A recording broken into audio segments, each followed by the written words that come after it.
大家好，我是小 P， 今天来跟大家分享我最近发生了哪些有趣的事情。大家看到这个场景又变了。那我现在人在拉斯维加斯，在来这边之前呢，其实我在巴哈马，然后遇到了非常多有趣的事情，但行程非常的赶，包括我这个机票改了2次，跟大家讲一下最后面这几天到底发生了哪些有趣的事情。好，首先呢，在巴哈马最后2天呢，我参加了一场2200的快速猎人赛，它是一个2天的赛事。第一天是快速赛，打到前圈之后，第2天再把它打完。那这场赛事呢，其实我当下是不知道要进前圈还是不进前圈比较好。原因是因为如果我进了前圈，进了 Day 2的话，代表的是我要改机票。然后很有可能就会错过了拉斯维加斯 WPT 主赛事的最后一个组别。我觉得进前圈都是好事嘛，尤其是这场赛事，如果我进决赛桌的话，有额外的一个机会可以赢到25000美金哦，因为它有一个优惠的活动，就是呢，你只要在美国拉斯维加斯跟巴哈马在这段期间呢，总共累积了10场前圈，它就会送你5000美金；3场决赛桌呢，就会送你25000美金。那如果你赢了2条金手链，额外再送你10万美金，那这个都是一些附加的。所以这一次的巴哈马的赛事呢，其实非常多像我这种打很多赛事的玩家会去巴哈马，最主要原因就是这个。那我在一开始的时候，我第1场赛事有获得前圈嘛，所以这个5000呢，已经是稳拿到手。我现在缺的呢就是一个决赛桌，因为我在拉斯维加斯有2场决赛桌，分别是 Colossus 第3名，然后还有 Flip and Go 第5名。所以其实我只要在一个决赛桌，如果我在巴哈马拿一个决赛桌的话，额外这个25000美金是差非常的多。那我当然最后的希望呢，就在这一场2200的这个快速猎人赛。那这一天的赛事呢，我参加了 A 组，被淘汰之后呢，吃了东西休息一下，马上参加晚上6点开赛的 B 组。那 B 组呢，其实相当的运气不错，有打到前圈，也就是一个筹码量非常多的状态，排名大概前3应该有，然后进入到了第2天的赛事。当我今天一进入到第2天的赛事之后呢，我就立刻请我的助理安安马上帮我改机票，隔天早上10点的机票肯定是飞不了，下午1点才开始 Day 2，我就请他把它延到了隔天的晚上。那晚上其实也很赶，原因是因为6点半的飞机，如果我要赶在搭得上这班飞机的话，代表说我大概4点或者最晚4点半左右，提前2个小时到机场，大概4点到4点半之间要离开赛场。那我算过，如果说1点开赛，打到4点还没有走的话，那很有可能都已经进了决赛桌，因为它是一场20分钟的赛事。1点开赛的时候呢，其实我就觉得打得还不错，跟大家分享几手，应该说是比较大的底池。我进入到第2天的赛事的时候呢，剩下的人数是61位玩家，我有789000的筹码量。还有一个特别的是，这场赛事呢，它有保底100万美金，就是它大约要500个人才有过保，但实际上呢，它只有406个还是400几个，它是没有过保，而且赔了20万美金。所以这个额外的奖池呢，是由这个赛事方提供，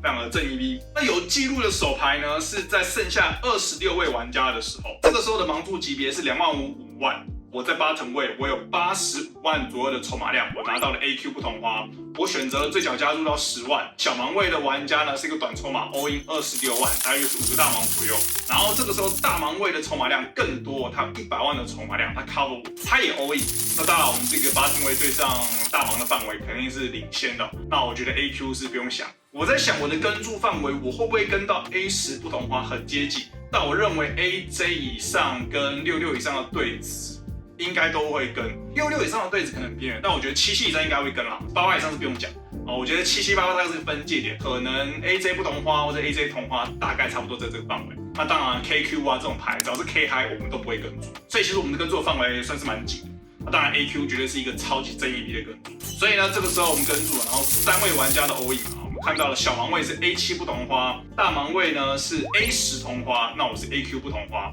翻牌是 KK2 转牌 J 合牌7，我输了这个 main part 主底池，我输给了这短筹码，但是无所谓因为大盲位的筹码量比我们多嘛，所以我们从大盲位的筹码量翻倍，扣掉这个短码的all in反正就是赢了一个蛮大的底池，然后超过100万。那这个时候呢，觉得哇，100万是不是筹码量很多？但实际上这个盲注升得非常的快，它是一个20分钟的升盲时间。在3万6万的时候呢，发生了一手牌CO 位是一个短筹码玩家，他有65万的筹码量，然后他在 CO 位选择了最小加注。这个时候剩下17位玩家，那我的目标当然是希望能够进到9人桌嘛，因为9人桌有多一个25000，我也不可能因为这样子打得特别保守，所以 CO 位的玩家加注到125000，大概是2个大盲。那我在大盲位，我有100万的筹码量，我拿到了 A2 不同花，带有一张梅花2，A2 不同花可不可以 all in？ 我觉得不行，一定不会弃牌嘛，所以我觉得最好的策略呢就是跟注，所以是一个单挑底池，跟注之后呢，翻牌是 A98 3张梅花，我们中了一个顶对，底池34万。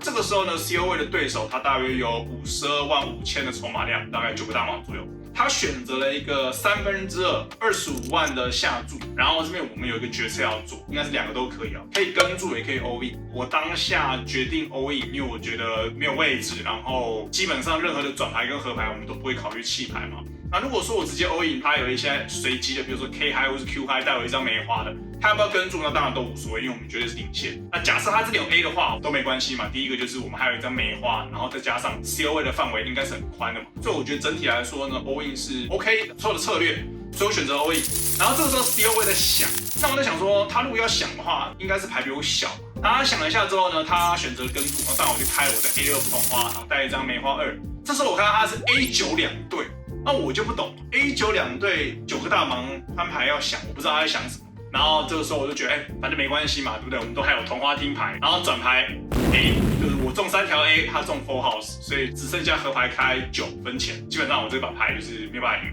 然后合牌呢，当然是无关紧要的牌哦，所以我们就输了一个10个大盲的底池，直接掉到了短筹码。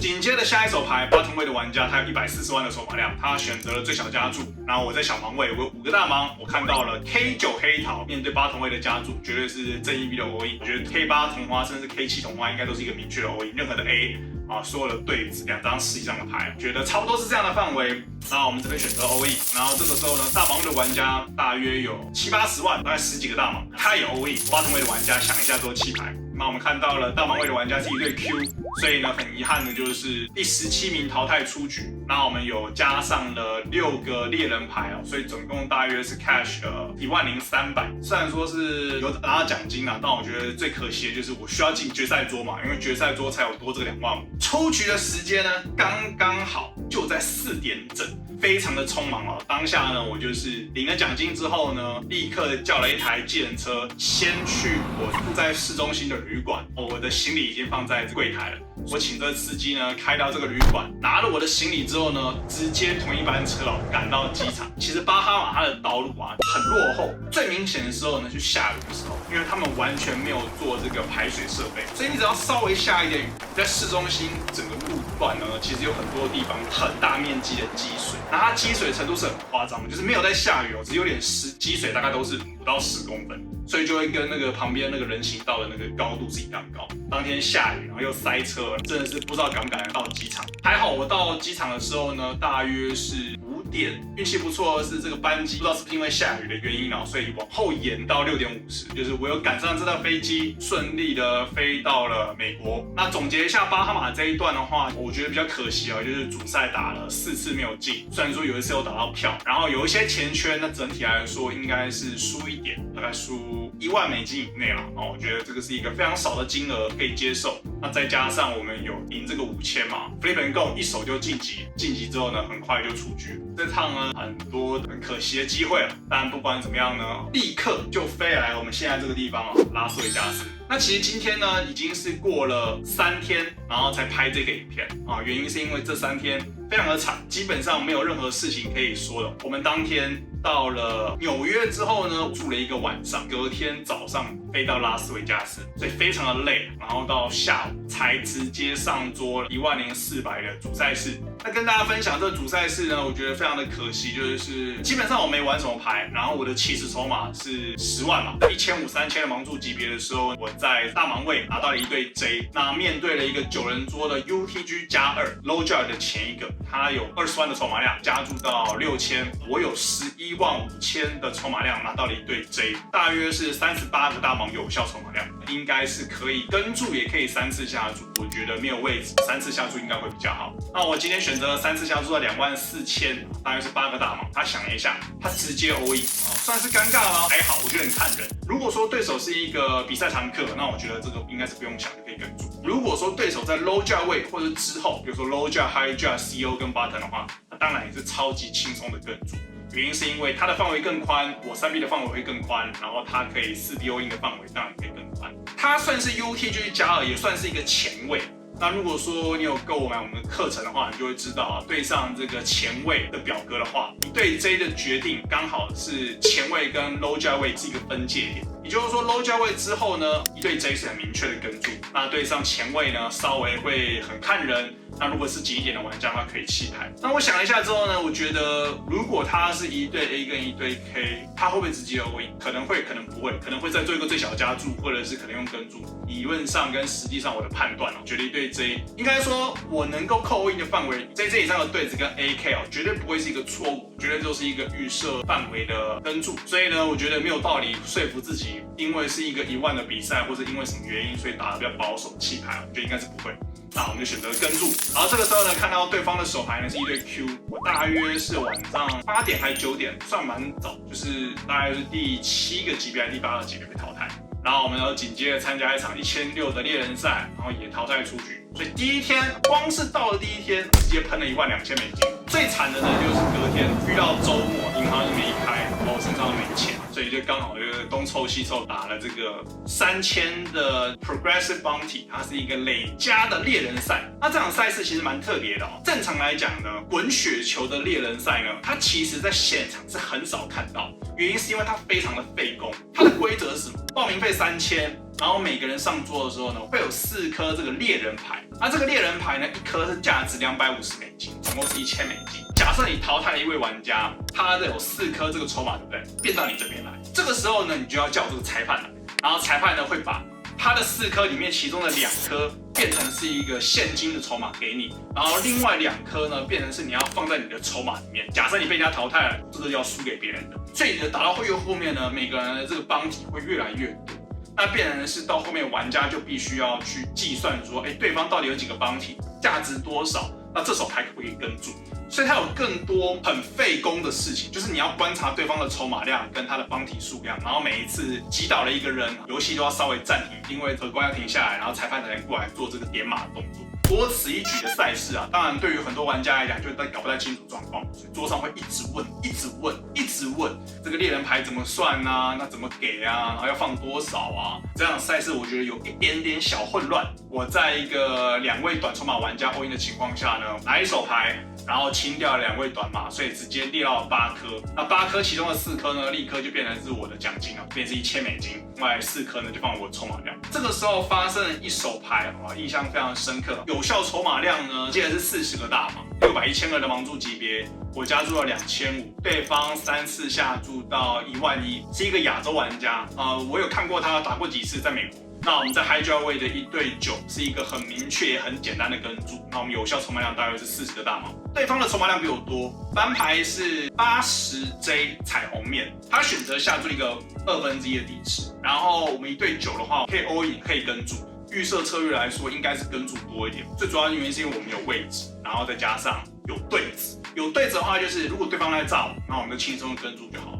那我们有位置，基本上我们转牌中顺子也都很好价值下注，所以没什么问题。选择了跟注，转牌来了一张 Q， 非常的好，变成是80JQ， 我们击中了顺子。不管怎么样，我们今天中了顺子，基本上都是正 EV 的嘛，因为我们指数 AK 非常好的一个牌面。对手下注了一个半个底池不到，然后后面剩一半的筹码量，反正有效筹码就40个大盲。那我当然就 all in 他很快就跟注，那我就知道他是 AK， 所以他开牌是 AK， 我是1对9，就让我淘汰出局。那很多人就会在想说，这种猎人赛重买到底划不划算？我觉得有点小亏，但是能不能够打得赢，还是看玩家池跟自己的技术，不是太大的问题，所以我就重买。那重买之后呢，其实没玩什么牌，然后一直都是70筹码，到后面就一把牌是10个大盲有效，反正对手在 CO 位加注，盲注位跟注，然后我在大盲位对6，然后10个大盲，非常简单的 all in。CO 位的玩家是 KQ， 车牌开了一张 Q， 所以我就被淘汰了。那一天呢又输了2个买入。第一天来主赛事跟快速猎人赛喷了12000，